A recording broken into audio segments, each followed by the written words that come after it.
Welcome to Dark Horse Paranormal Podcast. I'm your host, Chris Carr. And I am Kristen Johnson. Happy Thirsty Thursday. Having a little coffee tonight in my very haunted coffee mug. Kristen is having her Diet Coke. As usual. Ka-ching! Yeah, right. Right. Coca-Cola Where is that Company. sponsorship? But, we don't know. It'll come someday. How are you guys doing? Hope you're doing well. Hello, Anne-Marie Young. Hello, Carol Garcia. Greetings. And the rest of you fine heathens with the paranormal out there. I don't know. What's going on? It's Thursday, and it feels good. It's good to be here. I see Philip White out there. What's going on? Hi, Joanne. Joanne Stewart. Hello. Great. And welcome. We were just talking to our guests backstage about a couple of movies we saw recently. And we're wondering if you guys have seen them yet. If you haven't, you should. One of them is called Talk to Me. We call it Talk to the Hand. Yeah, that's the only way I remember it was Talk to Me. It's actually Talk to Me, and it's about a haunted hand kind of thing. Really different, unique, paranormal horror movie. The other one we liked was Cobweb. Yes. That was really good. It was overshadowed Yep. by Barbie and another one that came out. It was really, really good. Yeah, it was in theaters this summer for like one hot minute, Yeah. and then it was gone. But it's out there, and I think you can stream it now on several platforms if you look for Cobweb and Talk to Me. Really good movies, really good. Like the paranormal horror stuff. And, kind of sick of the same business, which reminds me of Taylor Schabusiness, who got sentenced to life in prison this week for disassembling her lover. That's a good way to put it. Yeah. Yeah, They there you go. disassembled him and used his parts in a manner that is probably too graphic for even a show like our own. That was kind of an interesting case. They had some kind of weird muzzle on her face thing draped in court this week. She doesn't bite and spit. Yeah, I guess. She's a spitter and maybe a swallower. We don't know what she was doing. I don't know if they found all the parts, but they were finding them all over the house in different packages. Pretty horrifying story, but none of my show business. Oh, where's the button? There it is. There it is. Oh, terrible. Awful. Yes. What's going on, Linda Judd? How are you? You guys are great. Well, we have an awesome guest for you guys. He hasn't been on it. It's been a while. It's been a couple of years. He's from Utah, and I think our last show was called Haunted Utah with him. His name is John Olsen. He was born and raised in Cache Valley. At the tender age of 8 years old, he began to realize that his home he lived in was peculiar. His parents still owned the old farmhouse, built in the mid-1880s. Strange experience such as phantom knocks, loud boots running the stairs, and missing objects became commonplace for him as he grew up. With each run-in with what he called the man in the hat, John, well, you know who that is. Mm-hmm. John's interest in the paranormal grew. He was forbidden by his parents for telling anyone of his experiences for fear of what others in the small community would think. He found solace in learning everything he could about his encounters from library books. And as he reached his teen years, his friends would visit his home and have experiences of their own. They opened the door for him to tell others of his experiences. As he shared his extraordinary stories, friends of friends came to him sharing stories of their brush with the supernatural. Fueled by his own experiences with the unknown, John has spent the last 25 years interviewing and documenting first-hand accounts of those who have witnessed all kinds of strange and unusual phenomena in the western United States.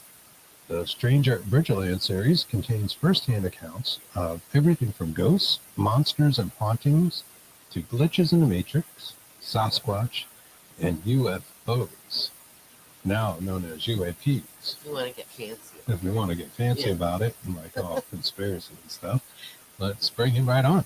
What's happening, John? How are you? Hey, I'm good. Thanks so much, guys, for having me on. Thank you for joining us. Thank you for coming on. Yeah. We appreciate it. Yeah, it's always fun. You have a new book out. I do. It's called Stranger World. I've been collecting stories, and they've just kind of got further and further away as my books have got out, and I have stories from all over the world in this new book. So And it's part of the Stranger Bridgerland series too. it is, yeah. So this is book number 7, and I've actually already started on book number 8, doing that. So as long as I keep getting stories, I'm gonna keep doing books. So That's awesome. You're writing furiously. No, and we like that. yeah, That's good. You know, you got to stay busy. You got to do stuff. you You know, do. Yep, we love definitely. that you had childhood experiences growing up in your haunted farmhouse, because you know that is something that almost all our guests have in common. They've had some kind of experience when they were children, including ourselves, and it's like it carries on into adulthood. It's almost like some part of the brain wants to know, was that real, and you need some kind of validation from the community, the world at large. This Yeah, really happened. exactly. Yeah, exactly. And that's what's great about, talking with people like you guys is, you get to share experiences and like you say, just grow your knowledge base and try and understand things. So, Can you tell us a little bit about those experiences, and in particular, maybe the man in the hat? yeah, so the it was really interesting because, some of my first memories were of my toys disappearing almost in front of me, which was very strange. Um, and what was really odd about that was, for example, one day I was playing with a little toy airplane, and I wasn't very old, but I remember this very distinctly.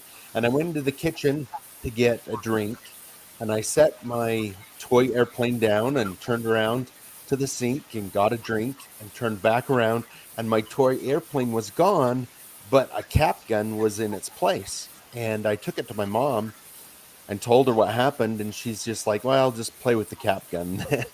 But later, I still have that cap gun, and it was in pristine condition and from the 1920s, which was really strange. But there was just different things like that going missing. Boot steps on the stairs, which we called the stair monster as kids. Voices, and in particular, it really loved one of the ghosts loved to mimic people's voices. So, especially when I was little, I would be playing and hear my mom call me to the kitchen, and I would go to the kitchen and mom wouldn't be there, so I would try and find her, and she'd go like, "No, I didn't call you." And so just things like that. Oh, that's a good one. You know Yeah, about that, Kristen, huh? I do. My son hears me call him all the time, and I do not. And it's yeah, actually from the kitchen. I'm like, I wasn't there, or I was doing dishes. I didn't say anything. Or, even if I wasn't in the kitchen, he'll come bouncing into my room or something and say, "Yes, Mom." I'm like, "Oh, it wasn't me." So we have a mimic. Isn't that interesting? And it's something that's gone on even into the next generation because my kids have had experiences there. My parents still live there, and just along those lines, I remember I was coaching my son's pee wee football team, and I had to run some errands. We were right near the house, and I had to check on things because my parents were gone on vacation, and I wanted to check the house. So I dropped the boys off and ran to the store to get them hot dogs or something to eat. And when I got back, they were all sitting on the lawn, not in the house. And come to find out, when I dropped them off, they went in and ran into the front room and turned on the TV. And all of a sudden, there was a voice, my mother's voice from the kitchen, calling my son, Cody. His name's Cody. And they all stopped. And then it was a little closer, calling like a sing song, Cody. And they were like, "Is that your grandma?" And he's like, "My grandma's on vacation." And so they all jumped up and ran out of the house. So it was a very trickster go. It loved to play tricks and kind of do stuff like that, which was really interesting. And the man in the hat, which is the guy I called the man in the hat, isn't actually related to the shadow man in the hat. That's something different. What this was a gentleman that we saw on occasion in the house. He had a white shirt and overalls and a wide brimmed cowboy kind of farmer hat, and we would see him every once in a while, individually. My mother saw him probably the most, and she would be in the bedroom folding clothes or doing something like that, and out of the corner of her eye would see a man walk in, assume it was my dad, and start a conversation. And when he didn't answer, she would turn and then he would disappear in front of her. So Oh, um, it yeah, was a that's lot. something. Yeah. I think It it's was a cool, lot. like when your parents have ghost stories. You know, they probably weren't real into the ghost stories, but if they were telling them, it kind of gives you a certain amount of validation. Like, oh man, maybe my mother's. Yeah, exactly. And what's funny is they it wasn't until we were older that they finally admitted and told us the stories because they didn't want us talking about it and they didn't want us scared of our own house, which makes sense. But even my dad, who was a staunch, our house isn't haunted, don't talk about it.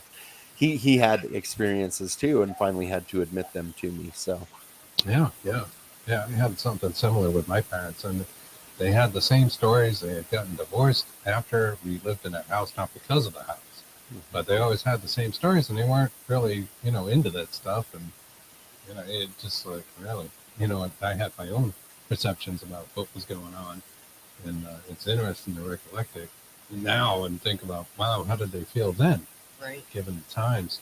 You mentioned that cap gun, and it was from the 1920s, so this was something you had never seen before. nope. And it was just interesting how things would disappear and other things would be in its place like that. That happened quite a bit as a kid, and it actually happened to several people in the house as well. I remember one Saturday morning, my mother and sister had gone somewhere. Me and my brother went downstairs to watch Saturday morning cartoons, which is what you always did. Highlight of the And week. highlight of the week, yep. And my dad had ordered some new boots through the mail, and they had shown up. So he was getting the boots ready in the kitchen, which was upstairs from us. We were in the very basement, and he got the shoelaces out and laid them down, and turned to get scissors to cut everything free. And when he turned around, the laces were gone. And so he looked under the table, looked on the floor, everywhere. He yelled downstairs at me and my brother to bring back his laces, and we look at each other like we haven't left the basement. And he looked all over, and then finally just gave up. But when he went outside to do some of the things he had to do outside, I think he was going to cut the lawn or something. The laces were outside on on the picnic table, just laid perfectly out on the picnic table. So Oh, wow. Bizarre. yeah, yeah, Yeah, very bizarre. definitely a So, trickster type spirit. mhm. Why do you think they're so amused with that? Do you think they like the reaction of people being, oh, you got me again? Yeah, I think so. I honestly believe, and when I've helped some people who've called me and they're like, "Oh, I have a spirit," or "I think I have a spirit in the house," and everything, and I my explanation how I explain this to people is if you met 10 people on the street, 9 out of 10 of them would be pretty good people, and then that one would be a real jerk. And if you're a jerk in life, you're going to be a jerk in the afterlife, and so you're going to run Yeah, into that same kind of thing with the spirits. But I think whoever it was, and I think I know who it is. I think it was a great great uncle that owned the house in the 20s, because I saw a picture of him and he was wearing that same outfit, looked very much like that. I think he just must have been a trickster in life because he just loves playing pranks now. I know there's more than just one in the house, but he definitely loves to play tricks on people, and he picks on certain people when he finds out that it really bugs them. So, you could become a target. That mhm. is Yeah. funny to keep your sense of humor into Yeah. the afterlife like that. Um, I like So, that. try to maintain Yeah. that. So, is the house still with your family? Do you have the yeah, house? it is. Both my parents are currently they live there. They're on hospice at the moment, Oh, so they good. have a lot of people coming and going, and all us kids coming and going to help. But there it's still in the family, and I go over 3 or 4 times a week and help out at the house, and so there's still things going on as well.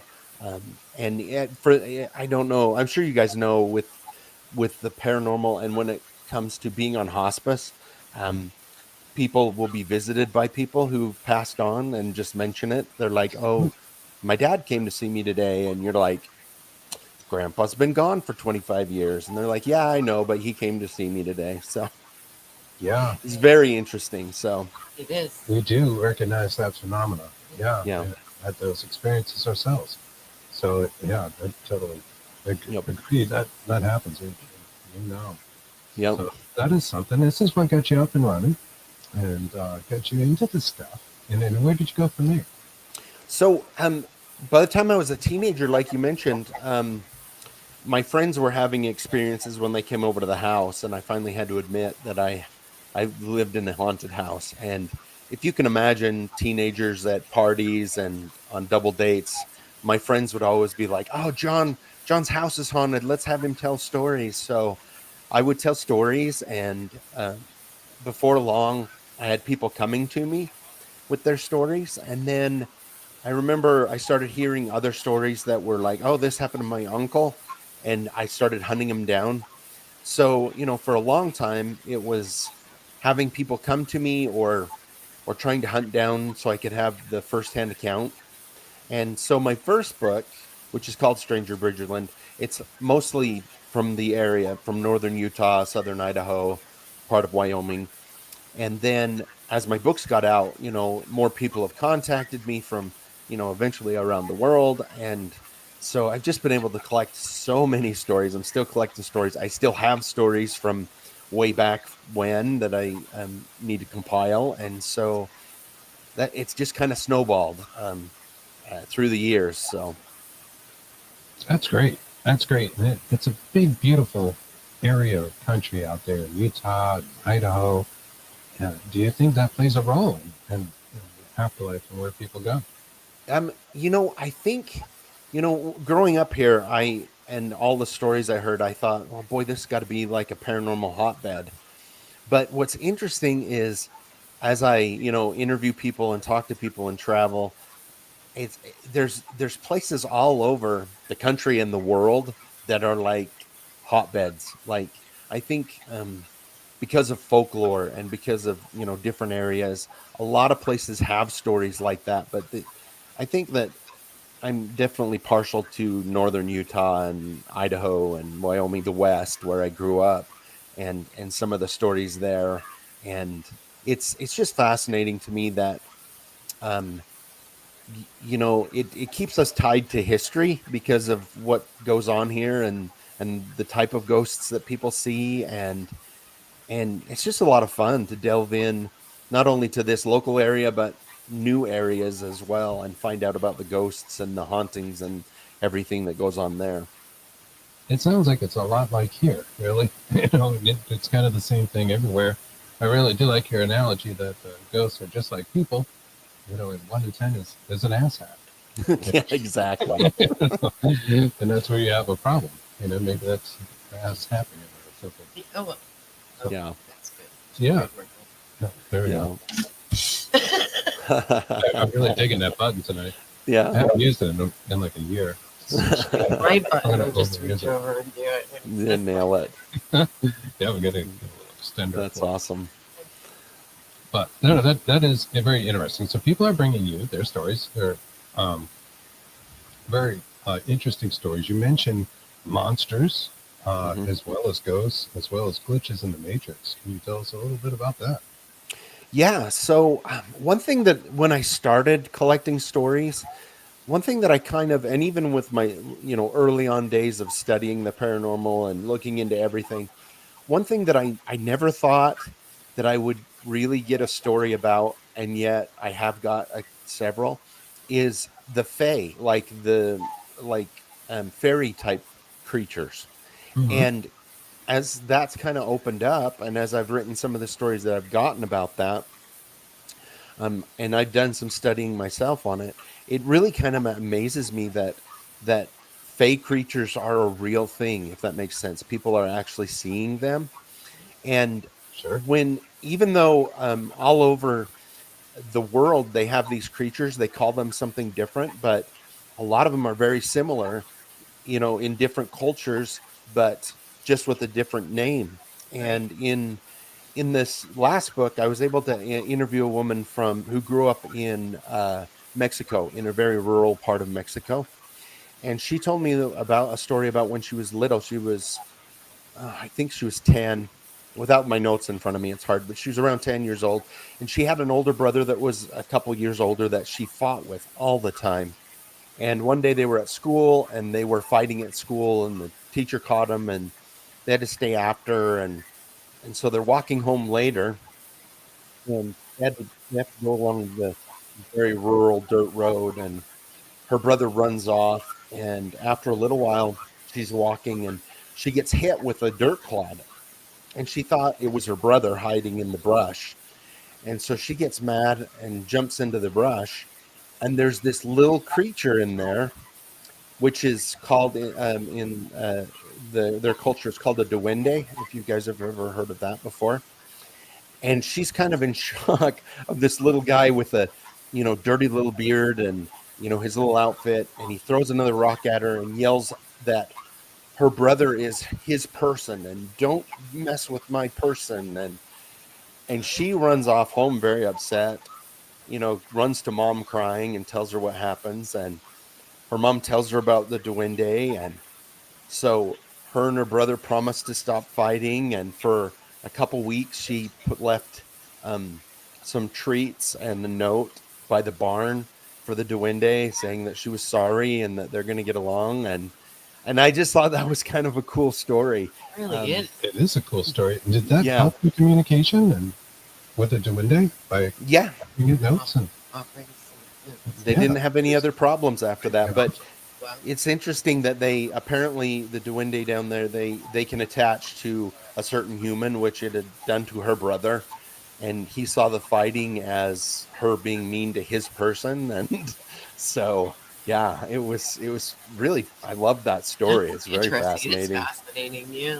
and Yeah. is that an indigenous name, that duende?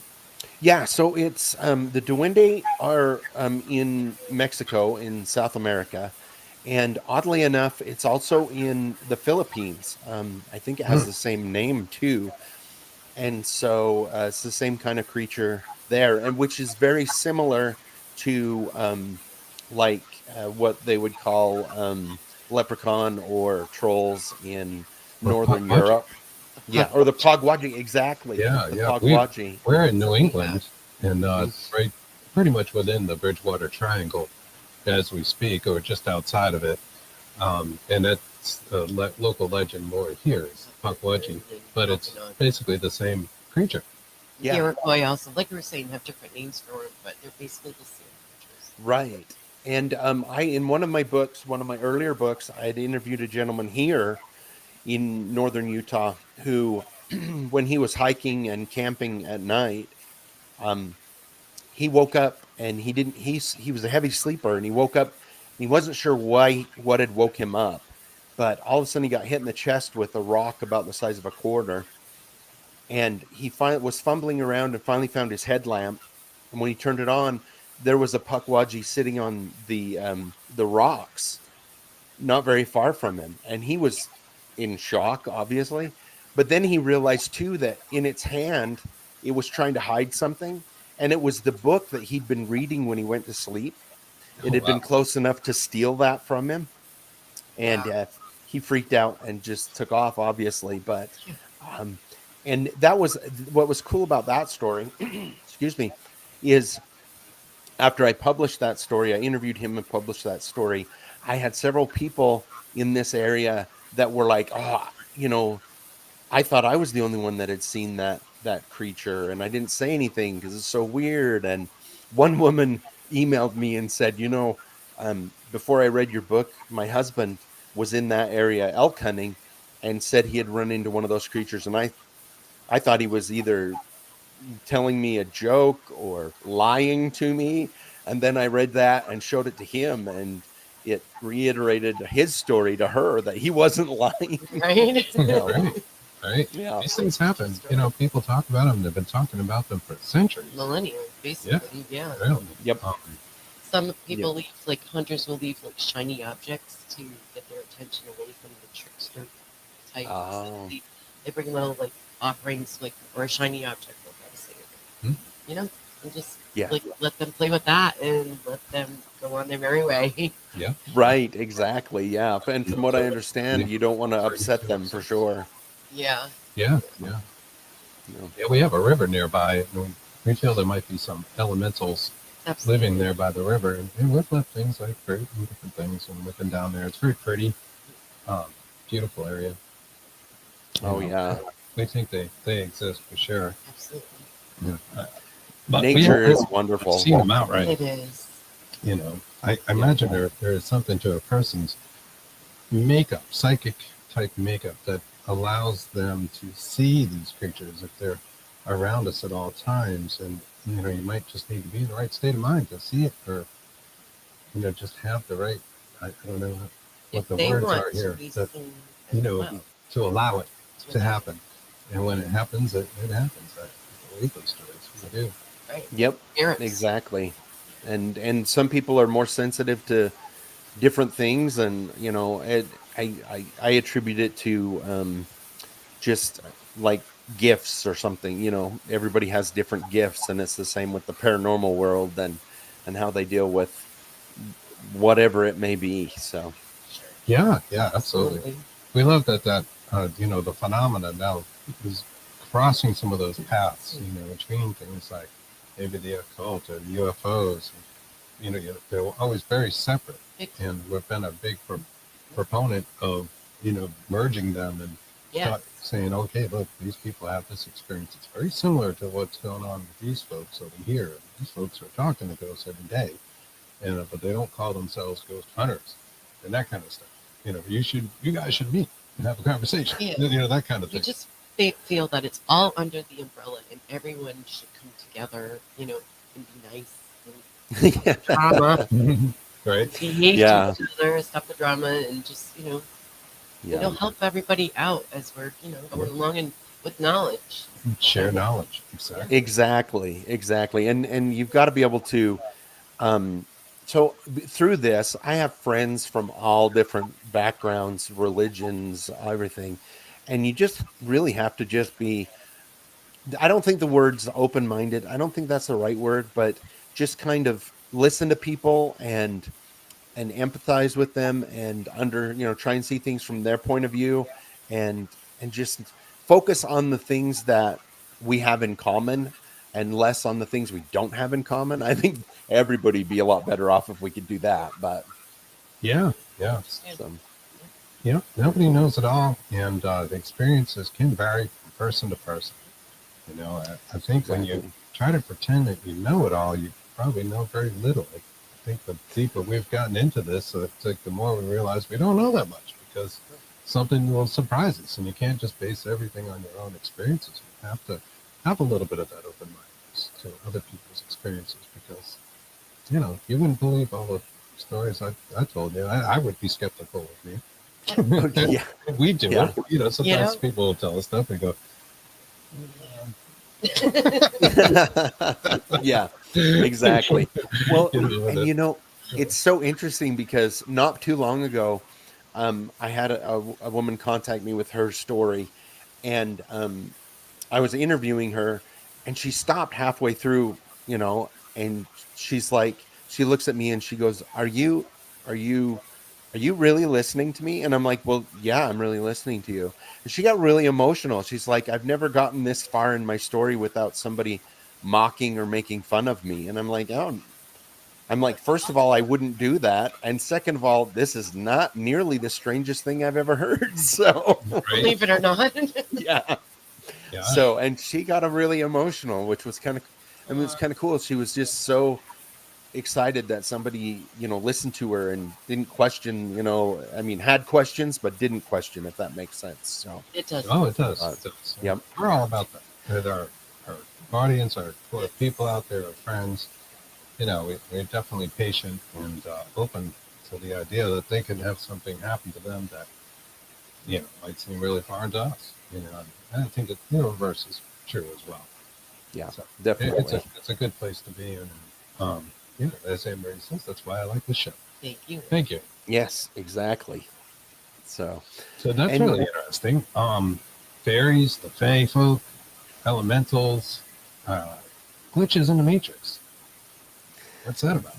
So those are kind of some of my I can say they're all my favorite, but those I really love because they're kind of head scratchers, and I call them glitches in the matrix because they don't fall under really anything else that makes a lot of sense. Hmm. And I tell you my favorite one because it's really out there and strange. I interviewed this gentleman, and he'd grown up in a small town in Colorado, and he grew up in or he graduated from high school right around the 90s, like just into the early 90s.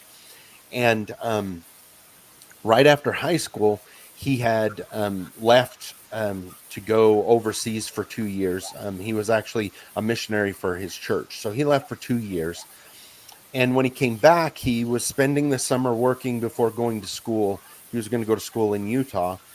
And while he was working in uh, just installing home computers. And he pulled up to this house and he was like, "Oh, I recognize this house." He's like, "Oh, this is my friend Diana's house." And so when he got there, there was an older lady that lived there, and he was fixing her computer.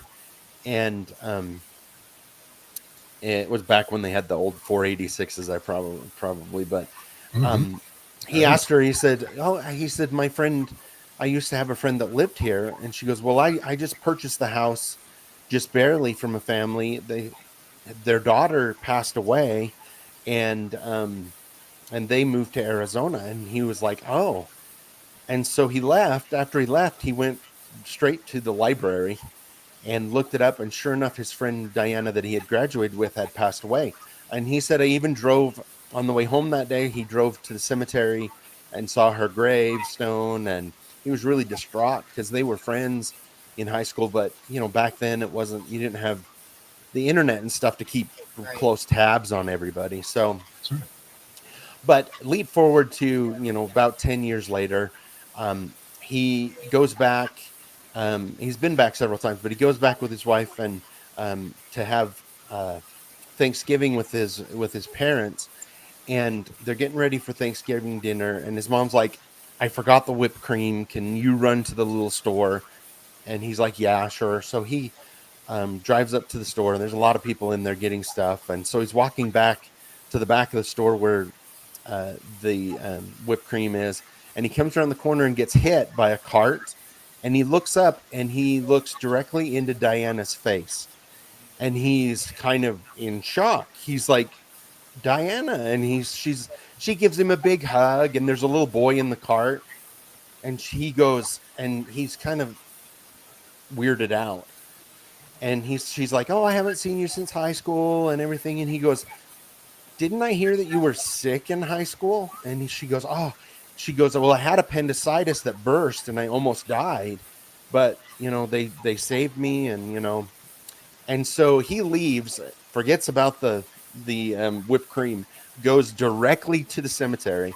No gravestone, nothing. She is now alive, but he remembers distinctly that she had passed away, reading her Her uh name. yeah, everything, and going to the grave and everything. And but now she's alive, so something's Uh-huh. changed. Wow, Well, that is a glitch in the matrix. That's kind Yeah. of like a Mandela effect thing. Which, that's not even a Yeah. Mandela effect. to, That's like a to, CERN issue. yeah, Right. exactly. Right. Almost may have Yeah. collided there. When you hear stuff like that, do you think of like CERN, or what do you think of? What does that make you think of? I almost call them sometimes I call them personal Mandela effects because it only affects one or two per people. And so yeah, there's got to be something weird going on, that if it's that we're living in a matrix and something goes wrong, or are we colliding with another universe, or something like that. It's really strange. I know. The other day I heard a new Mandela effect that I hadn't heard before, and this one just kind of really shocked me. It was the song "I'll Be Home for Christmas." I always remember it being "I'll be home from Christmas. You can count on me." And Yes. it's actually you can depend on me. No, it is not. You look it up. It's That's changed. new. No, Look it up. Chris and I just went down this rabbit hole with the Mandela effect, Oh, last did week? you? Yeah, And we were this looking one at it. I did not hear. No, this was a fairly new one, and I was shocked No, because I remember it being you can count on me, and now it's you can depend on me. It's changed. no I even way. went back to the old ones with Bing Crosby and Yeah. everything, and yep, it's that's what it is now. Really strange. Wow. Yeah, that's a good one. Yeah. Anybody in the audience remember depend, or do they remember counts? I remember count. I remember count too, and everybody that I've talked to, only one person I know said they remembered it being count on. Out of everybody I talked to, yeah. It's a funny thing when you Well, start to look into it. There's always some that just really stick out, and you go, "No, it's absolutely not what I remember at all." I know Weird. it's so weird, but yeah, that was one that I looked up and I was like, oh my gosh, because I could hear it in my head, the song and count on me, but Yes, I can do yeah. right now. Yeah, exactly. But you go back and listen to it, and the people who are listening online, you can look it up. It is Look it depend up. on, and Look it's it up. Look it weird. up. That is weird. It is But, weird. There's a lot of weird Mandela effects. I mean, I yeah. know why they, we do, why they named him that, because a lot of people thought that Mandela had, Nelson Mandela. had Yeah. died. Had died, yeah. Yeah. And it was perfectly okay. Yeah. Yep, it's perfectly okay. There's some out there that are really weird to me. The one with I'm sure you guys have talked about it. The Monopoly man not having a monocle now, That's and right. stuff That's like right. that. So It's Mr. Peanut that has the monocle, I think. yeah, Mr. Peanut has the monocle, But a and lot of people but- remember the Monopoly man having one, but he didn't. I still Yeah. remember the Bernstein, or whatever it is that I'm. whatever it is now. Yeah, yep. It's There were a not. couple of good ones we came across last The week. thing that messes with me when I first saw this years back was the Ford logo. Now, my dad was I'm an only child of a car guy. He's a race car driver and everything. And I Mhm. remember this logo, but I don't remember what it looked like it does now. There's no way we had Fords, used to fix stuff. No way. If Yeah. you go and look that up, The way Mandela effect. the That's F like is a little, drawn. yeah, It's a little swoosh, and yeah, Swoosh. I like that. That is the technical term. yeah, That a little gets swoosh. no. Yeah, There are quite yeah. a few. It's We may do a show dedicated to the Mandela Yeah. effect. So we were talking about it because we were kind of going down that rabbit hole, and some of the better ones I can't recall, but I love that one. That's a good one. And Yeah. they do make you think, like, how is that possible? Are we living in some kind of parallel universe that things change? Right. Yeah. What happened? well, and another one that I interviewed a gentleman about that was very similar to that. He grew up in a small town in Missouri, and um, there was an empty, like an old field between his house and then an old home when he was younger. And when he was a teenager, there was a couple that moved to town and bought this old home, and they refurbished it like completely and just restored the whole thing, and it was gorgeous. And he would mow the lawn for him, and he remembered like the local newspaper had come and done an article because they'd done such a good job. And um, he remembered the house being because he became good friends with the old couple. And later on, his whole family moved away, and then later on, he was going through a small town and wanted to show his kids his small town.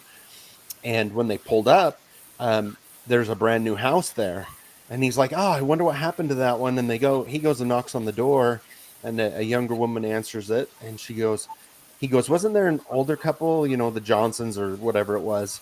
And she's like, "Oh yeah, that was my parents. They moved to town, at this time." And he's like, "Yeah." And he's like, "Well, what happened to the house that they restored?" And she looked at him funny, and she goes, "Well, when they moved here, there was a really old home here, and they couldn't decide whether they wanted to restore it or just tear it down and build it. So they just decided to tear it down and build a new home here instead." And he was kind of in shock, and he went to try and find the article that was written and everything. And if I remember correctly, he had one sibling that remembered it the way he did, and one sibling that remembered it with the new house, which was also very strange. It's really strange in itself, right there. Yes. Wow. So, yeah. That's a good one.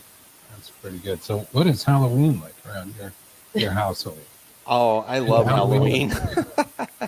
I love Halloween. It's always great. I used to always take the kids trick or treating and out, and it's just fun to have the kids come, and we always try and have uh, parties. Now lately, I end up doing a show with somebody on Halloween, which is great too, to talk about it. But October is my favorite time of year for obvious reasons, but because the rest of the world catches up to us and starts celebrating the paranormal with us for a month, and then the rest of us go on and do it all year long. But it's a lot of fun. I love the way you put that. They catch up to us. And, Yeah, right. yeah. Yeah. Everyone's a witch. It's paranormal Christmas, and we dig it.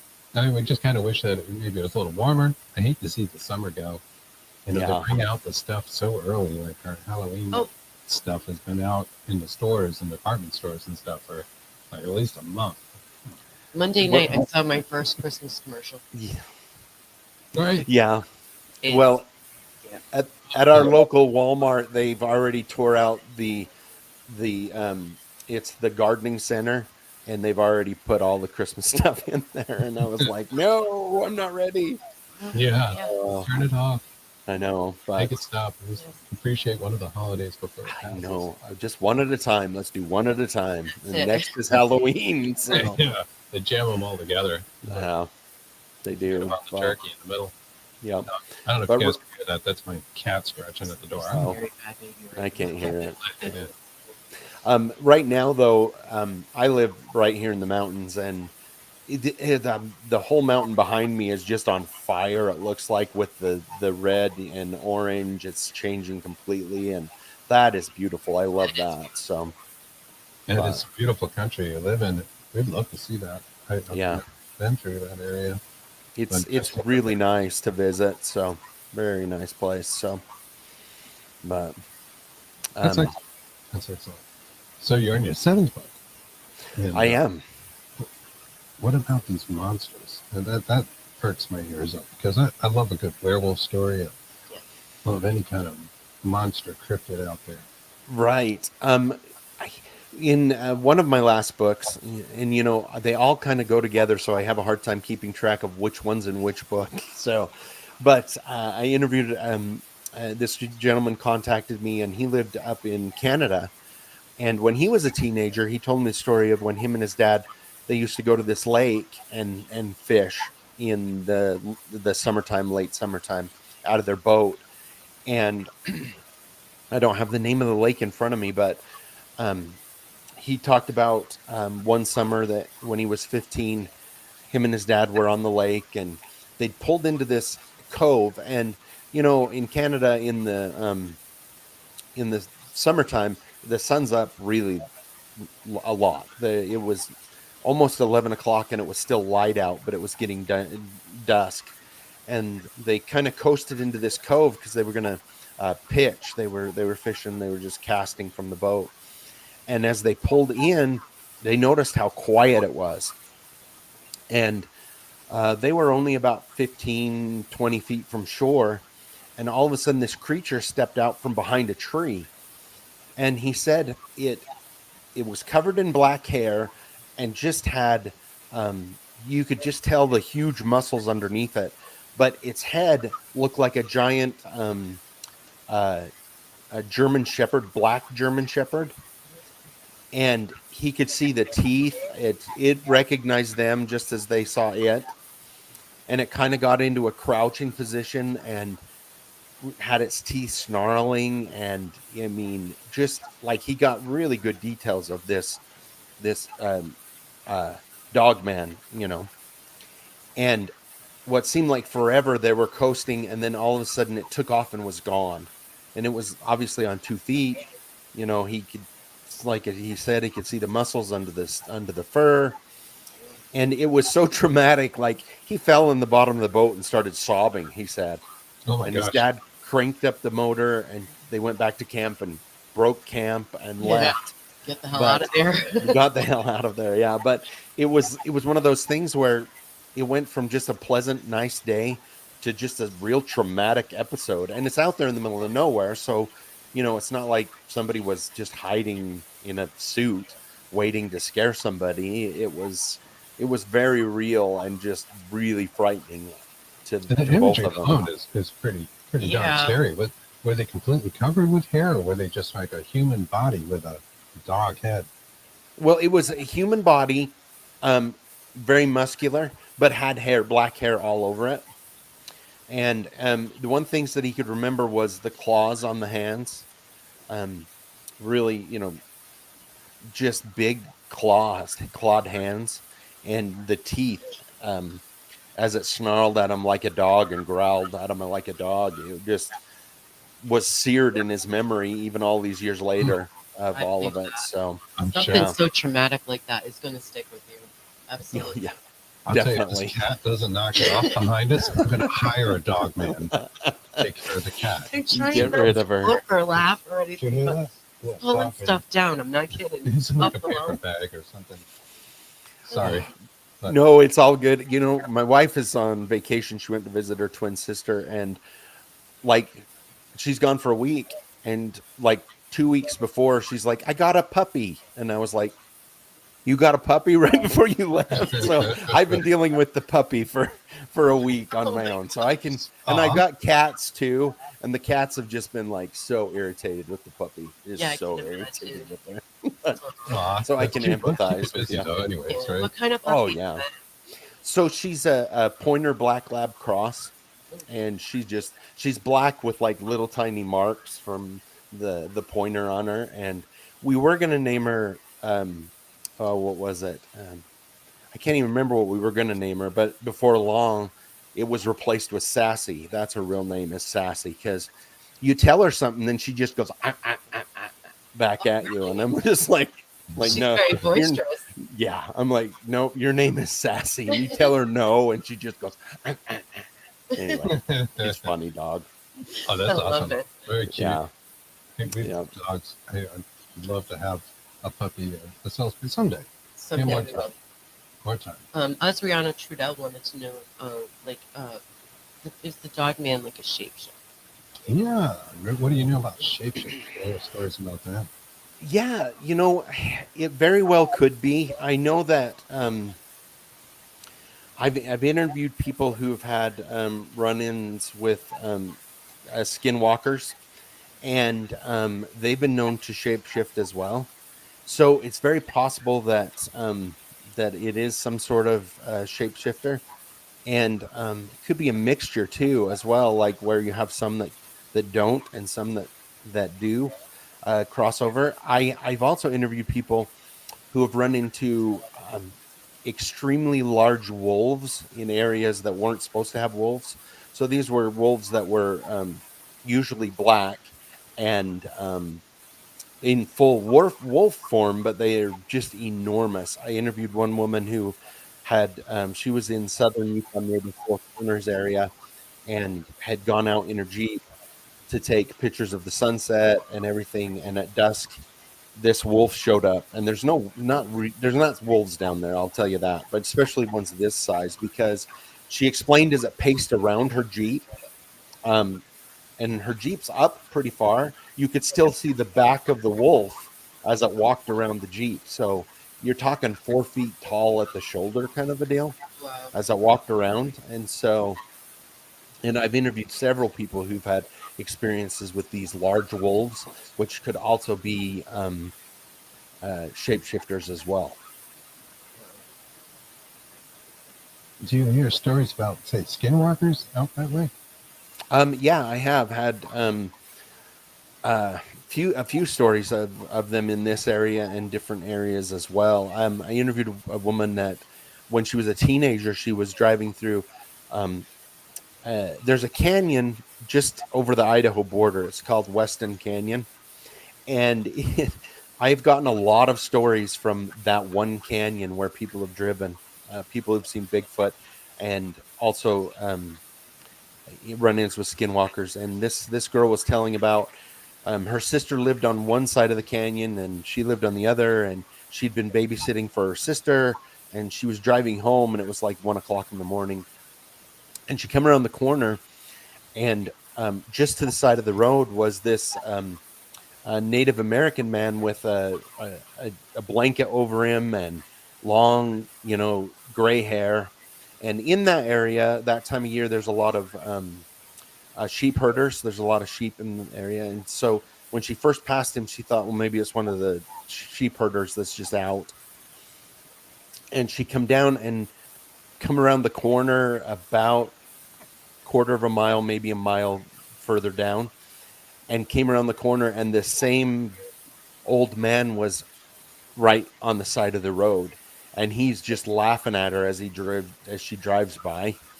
And so obviously she took off as fast as she could to get home, but there was no way that guy, and it was the same guy or the same entity or whatever, had gotten ahead of her down the road. But uh, it's just kind of very creepy, some of those things that go on. Oh, for sure. Do you think some areas have something to do, like something inherent of the area that draws these sort of creatures and these sort of phenomena type occurrences? Is it maybe in the ground itself, like a crystal content, or just something where it's in a, kind of a liminal space between our world and theirs? It could be. It could be a couple different things. I've heard that there's certain areas that have a certain type of granite can hold that kind of energy as well, or something that might have water that runs directly under the ground. There's a very interesting phenomena that happens up here that I've interviewed a few people that you'll be going along. In fact, it happened to me one time, which was really spooky. When I was a teenager, I used to go up and I would hike and fish all the time, fly fish. And I could go for hours and never see anybody hiking. And I remember I'd hiked up in about 2 or 3 miles, and I just walked into a clearing, and it was almost like somebody put an earmuffs on my head. I couldn't hear anything, and all the sound had stopped, and there was all of a sudden an overwhelming fear and feeling of I was not wanted in that area, and something was watching me. And the further I walked into it, the worse the feeling got, to the point where I finally just crossed the river and walked up the hill to get out of it. And once I was up and out of the hill, everything came back to normal. And I walked all the way around this little mountain, just to get away from that at that time. And I've interviewed several people who've had experiences like that, where they will come into an area and it's very obvious they're not wanted there, and something doesn't want them there. They're supposed to leave. The sound is deafened. And so, and I've heard that attributed to perhaps Sasquatch being in the area, not wanting you there, or something traumatic happening there, and there's a entity or a ghost attached to it. Or I'm a big believer that there are actually, um, portals that can open up, and things that come back and forth through whatever you want to call it, dimensions or whatever. And it could be Yeah. something like that as well. But it's definitely scary. When that happened to me, I was scared for sure. And it was the middle of the day and I couldn't see anything, but I've never been more frightened in my life. Yeah, especially not to hear any bugs or birds or that kind of aspect to it. As Very far as eerie. the sense of fear, I think we've had experiences like that. A certain cemetery comes to mind right away in Rehoboth, Massachusetts. That I've left a couple of times in kind of a hurry, because it was like it's okay for a while and you go check it out, but there's like a time and it's like, something changes and it's like, yep, we gotta get out of here. There's something wrong. Yeah. We only got a little bit of time. I've been like that. Yes, you couple have of been a times. couple of times. Yeah, Yes. I get that Like, why are you feeling. stressing out like this? And he gets really like anxious. It's Very very anxious. weird. Josh Yep. says that's a spirit guide's warning, and maybe you're right. That could very well be, yeah. And what's interesting too, when you come out of a situation like that, it's almost like you've been in a car wreck because you don't realize that your muscles are all tensed up and your body's so full of adrenaline that you just get exhausted and so tired, like drained. It's there's a physiological effect that comes with a lot of this paranormal stuff as well. So Absolutely. Yeah, it can take it out of you. Certainly, the next day after a long night of investigating can be a little rough. You just feel like garbage. Yeah. Like what did I yeah, do? I was like, well, I stood around in some rooms and I walked up a couple flights of stairs. That's the EVs. That's the energy vampires, you know. Right. Psychic It's like, wait a vampires. minute. yeah, Yeah, yep. it's true. Absolutely. I noticed on your website, and that you've mentioned that you interviewed some people. You're doing a podcast now, and Mhm. I don't think you had started that when we talked last. Do you want to tell our audience about that? Yeah, so it's me and my wife. We just do a little podcast once a week, and we pick a topic about the paranormal, and we talk about it. My wife, who's great, she edits my books and helps me and does all this, but you know, I take for granted, that I've studied this for years. So it's fun to talk to her who might not have the knowledge, and for her to ask questions, and we go through a topic and we just kind of have fun with it. And so it's called the Stranger Bridgerland podcast. And yeah, we just have a lot of fun doing it. And it's another, it's fun to do. You guys know Yes. it's fun to Absolutely. do that kind of stuff. So I think it's great to be with a Um, partner that you can share the experience of it. Oftentimes, a lot of times, one person is the skeptic, and the other person is like, "No, I'm telling you that there's ghosts in that friggin' place over there." And the other person, yeah,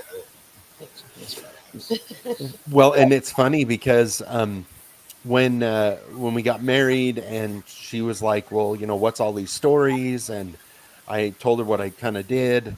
And we first met about almost 9 years ago. um, and we started doing the books. Well, at one point, we sold our house, and it was a month before we could move into our new house, and we were going to go into an apartment. And my parents were like, well, the upstairs free, just live upstairs. We don't use it, and then you won't have to spend rent. And so we're like, okay. And then my wife was like, wait a minute, I've heard all the stories about your parents' house. And I said, if I say, tell the ghost that you're scared, don't bother her, he'll probably leave you alone. So I did that when we moved in. And it got down to like the last week. And she goes, you had me so scared of the house, but nothing's happened. And I looked at her and I said, well, out loud, I said, well, if you would like him to, let you know he's here, I'm sure he'd like to. And she just kind of joked. And that next morning, I had to get up very early for work. And I got up and left for work. And I'd been gone for work. And all of a sudden, somebody slipped into bed with my wife and reached an arm around her. And at first, she was half asleep. So she thought, did I come back? And then she realized, well, John left. And she jumped out of bed, and the covers kind of went down like something had been there. And then she could hear him laughing. He was laughing. And so the rest of the week that we were there, anytime she changed her clothes, he would slap the wall and laugh because it would scare the crap out of her. So he left her alone and then as soon as she said, well, I haven't seen anything. And I said, well, he'll let you know if you want him to, but he did. Yeah. So she's a believer. So there you go. You know she loves you. yes. No question. She didn't leave screaming and never come back. So that's very good. That's very good. Yeah. I don't know that everybody would have hung around for that, especially the sheet being pulled down. Yeah. Yeah. Right. I'd Yep. be out. That's where I tell him, I'm like, nope, I'm out. You go. Nope. Yeah. Go ahead. I'll stay in a hotel for a week. So but, Yeah, no, that's wonderful. I think Awesome. that's great. Yeah. That's great. Yeah. And she got to experience the same kind of thing that you had experienced. And, yeah. you know, Growing up. Yeah, So. absolutely. Oh, that's very cool. That's very cool. So we'll look for that. We'll definitely check it out. I love a good podcast. Yes. And is that on podcast outlets? And Yeah, it's I believe it's on everywhere now. So Beautiful. But, yep, strangerbridgerland.com or Stranger Bridgerland podcast. Now you can find it through the website as well. So, Oh yeah. Speaking of that, I wanted to share your website because it's very nice looking. I like it. And oh, did you do thank the you. website yourself? I did, yeah. Oh, you did a great job. We need to Oh, talk. thank you. Right?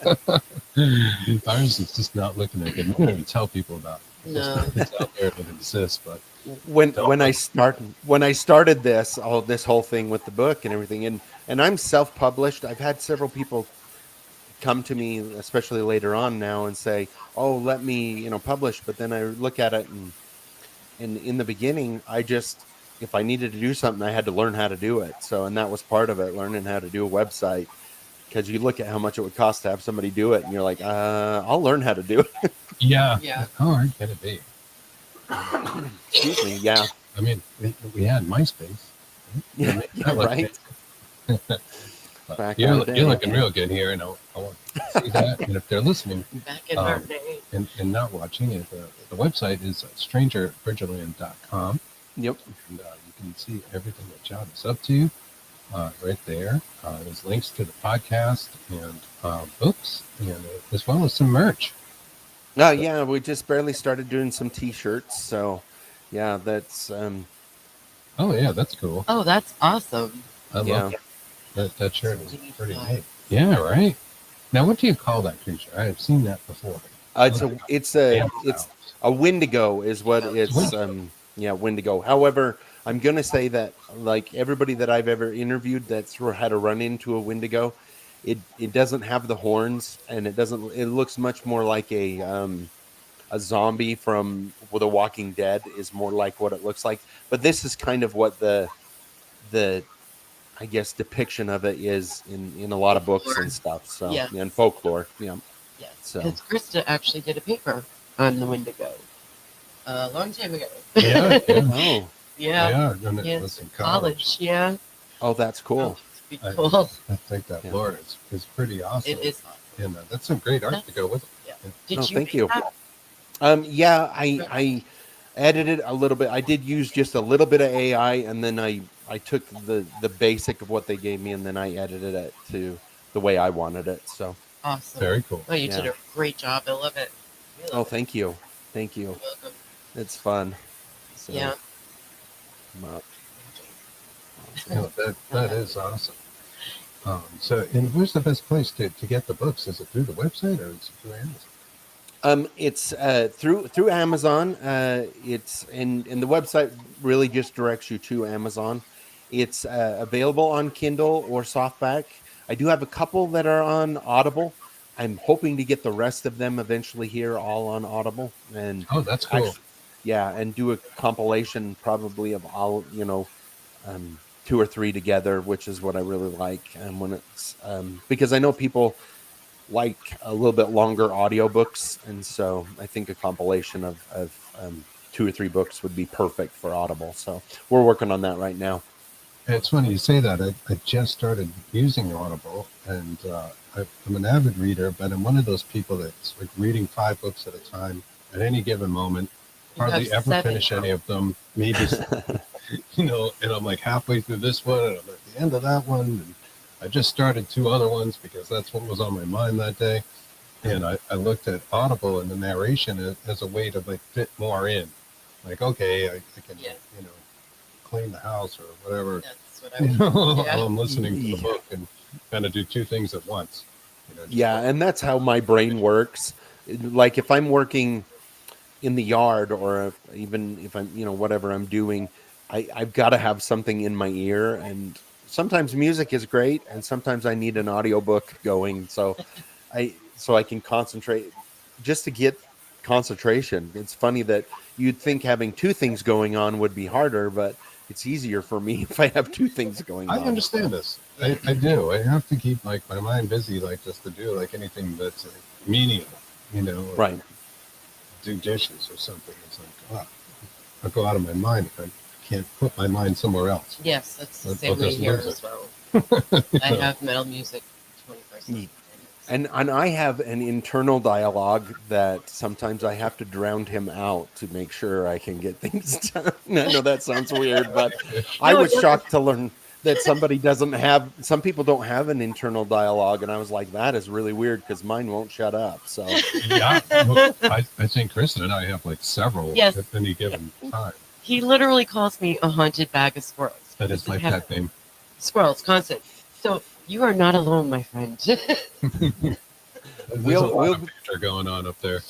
oh yeah, my wife and I will be driving the car, and sometimes she likes to go without any music on, and so it's quiet in the car if we're not having a conversation.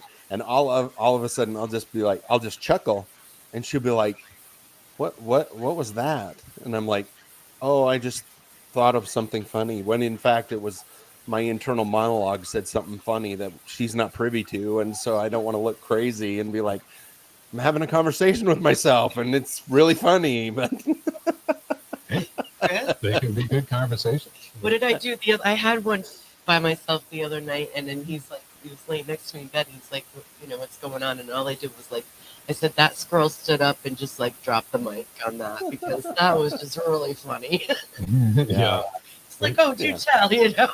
But I will start busting out laughing here and there, We associate all the Yeah. dialogue to various squirrels, and Yes. that becomes a story in and of itself. Yes. Yes. So, I'm not even haunted I'm gonna- with bag you. of squirrels. Yeah. So, yeah, no, we're there too. Yeah. And I got to keep the mind going, stay busy. And Oh, when you're doing that's that kind of audible thing, are you going to narrate it, or do you get somebody to come in and narrate? How does that work? I've had people narrate it. I've had a couple people narrate it, and they do a really great job. I'm looking into doing it myself. And what my wife and I would really love to do is do the books where I do stories from when I have a male person telling the story, and she would do it if there was a female. And the biggest problem is that I just can't stand my own voice, but apparently it's okay. She's my Yeah. wife said, that's fine. So Yeah. No, I think can't you'd be stand wonderful. it, but thank The you. one thing that's irked me about Audible is that it isn't the books, at least that I got, and it's not true in every case. It's somebody else, including the guy we talked to the other week. I got his Audible book, and it's we had spent a couple hours talking, and I got to know his voice. And when I listened to the Audible and it wasn't his voice, my brain just said, "This isn't right. This is Right. wrong. It sounds like Something's wrong." artificial intelligence or something." Yeah. And it's not. It's just somebody that's like very consistent voice. And eventually you get into the groove, and it does kind of work. But I think I'd prefer, the way you're talking about it. I think that would be even better. Yeah. Narrator. Yep, we'll give that a shot because my wife's got a great voice, and so it should work out pretty good when we can get time. That's the thing, but working on it. Yeah. Well, very, very cool. This has been a great talk, and we really enjoyed Yeah. your stories Thank you very and much. your book series. It's just super interesting. And I'm just going to show the website again real quick. I'd like to maybe show some of those books because you get some interesting covers and some good stuff. Thank you. On. It's 7 books. Yes. Look Yep. at that. Stranger U.S. That's the newest one.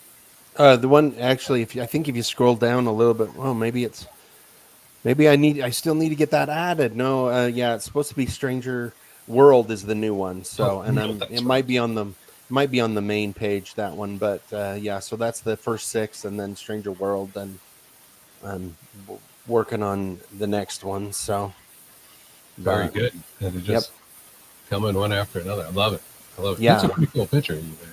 I like Oh, it. thank you. I appreciate that. Oh, There it is right there. Yep, there it is. So, but True tales of ghosts, UFOs, doppelgangers, cryptids, glitches, and in one from around the world. Yep. Love it. That's awesome. awesome. Well, this has been a lot of fun. Yeah. Thank you so Yeah. much again. Thank you guys for having me on. It was a blast. I love visiting with you guys. It's so much fun. We love Oh. having you. Always a good time. Good time. And yeah, we'd love to have you back again. Keep us in the loop, and we're definitely going to check out your podcast. Our audience loves your stuff here. Great show. Thank you so much, Josh, and everybody. It's been a lot of fun. So, Thank you guys again so much. You're welcome. Who's looking for something? I don't know. Did you hear that? Is that your cat or dog? So yeah, okay. I was hoping you didn't hear that. Now my Oh. cat has her face under the door and talking to me. So I it's a good think your thing. cat is talking to our cat. Yeah. It could be. Loki, you need to go away for a minute. Loki. Oh, Yeah. cool name. Yeah, her name's Loki. So So And they can Yeah. hear in such a much higher frequency Yeah. than we can. They could be having a conversation the whole I time. know they could. and lower. Oh, That's anyway. This has been great. Thank you again. Thank you, John. Thank you, everybody. Thank you, everybody. We'll see you guys next week. Have a great time.